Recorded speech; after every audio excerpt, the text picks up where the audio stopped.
Hola, soy el doctor José Ernesto Contreras Pulido y hoy quiero hablarles sobre el sexo y el género. Para conservar su especie, los seres vivos necesitan reproducirse. En la naturaleza se define como especie al grupo poblacional formado por individuos que se pueden reproducir entre sí. Hay unos 2 millones de especies conocidas de plantas, 300.000, y animales, 1,5 millones, y probablemente haya más de 10 millones de especies por descubrir. Casi a diario se descubren nuevas especies y se calcula que solo de insectos y bacterias podría haber más de 10 millones de cada uno, pero nunca se ha encontrado una especie en evolución o una forma intermedia entre una especie y otra, y menos alguno de los llamados eslabones perdidos entre un invertebrado y un vertebrado, o entre un reptil y un mamífero, por ejemplo. La gran mayoría de las especies son bisexuadas, o sea, con individuos de dos sexos, macho y hembra, y con dimorfismo sexual, o sea que el cuerpo del macho es diferente del de la hembra. Solo la unión de un gameto, o sea, célula reproductora masculino, por ejemplo el espermatozoide en los mamíferos, con uno femenino, el óvulo, puede formar hijos o descendientes. Aproximadamente el 70% de las plantas con flores son hermafroditas, o sea que tienen flores con órganos sexuales masculinos y femeninos y que se pueden fecundar a sí mismas. Pero, aunque hay gusanos hermafroditas, el hermafroditismo es excepcional en los animales, no se asocia con conductas no heterosexuales y no existe en los mamíferos ni en los humanos. El sexo es determinado genéticamente y no es modificable. En el humano, si un óvulo que siempre tiene cromosoma sexual X es fecundado por un espermatozoide con cromosoma sexual X, tendrá como resultado la concepción de una hija con fórmula cromosómica sexual XX. Si el espermatozoide tiene cromosoma sexual Y, el resultado será un hijo varón con fórmula cromosómica sexual XY. Cualquier otra fórmula cromosómica sexual X0, XXX, XXY, XYY que por accidente pueda muy ocasionalmente generarse, engendra individuos humanos con alteraciones principalmente en los genitales y que son estériles y con conductas predominantemente femeninas, pero nunca condicionan conductas no heterosexuales o antinaturales de otro tipo. Lo natural es que para que la especie se perpetúe conviene que el comportamiento sexual, social y cultural de la persona sea congruente con su sexo biológico, o sea, que la conducta del varón esté revestida de masculinidad y el de la mujer de femineidad. En otras palabras, que la persona parezca lo que sus cromosomas sexuales dicen que es, varón o mujer. Desde la primera aparición de la especie humana, el Homo sapiens, cualquier conducta no heterosexual de la persona, diferente a la unión sexual del varón con la mujer, y cualquier relación sexual coito que no fuera pene-vagina, o sea, por la boca o por el ano, por ejemplo, o la relación sexual del humano con un animal, bestialismo, hubiera causado la extinción de la especie.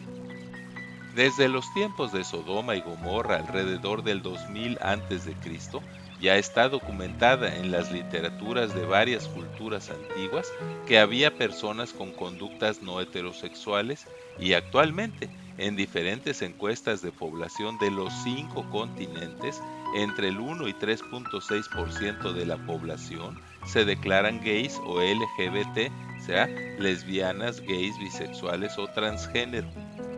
Hay otros estudios como el clásico de Kinsey de 1948 y 1953 que reportó que hasta un 10% más de la población de Estados Unidos de Norteamérica tuvo alguna vez una experiencia con individuos de su mismo sexo, pero que no se tradujo en una conducta homosexual permanente.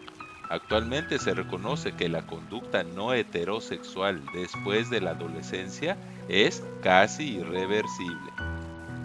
Aunque no es raro que desde la niñez aparezcan conductas que, de acuerdo a la cultura, se identifican o califican de característicamente contrarias a su sexo biológico, como que a un niño le guste vestirse como niña y jugar con muñecas, por ejemplo, aún no se ha comprobado que haya un gen gay o alguna otra alteración biológica u hormonal en los gays.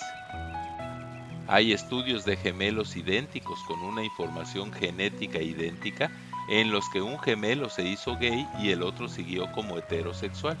Una experiencia homosexual ocasional en la cárcel o la guerra no hace a una persona gay, ni tampoco la ausencia de hormonas en los castrados o la terapia hormonal, por ejemplo, con testosterona en las mujeres, los hace gays.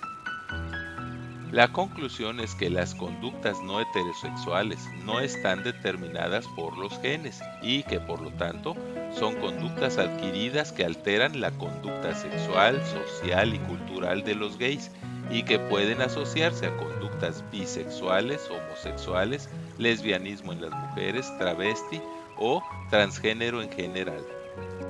Desde finales del siglo XX y hasta la actualidad se han hecho múltiples intentos por clasificar las conductas no heterosexuales de esta minoría, principalmente con el fin de que tengan una identidad definida y en un intento por legitimar su conducta como aceptable en la sociedad.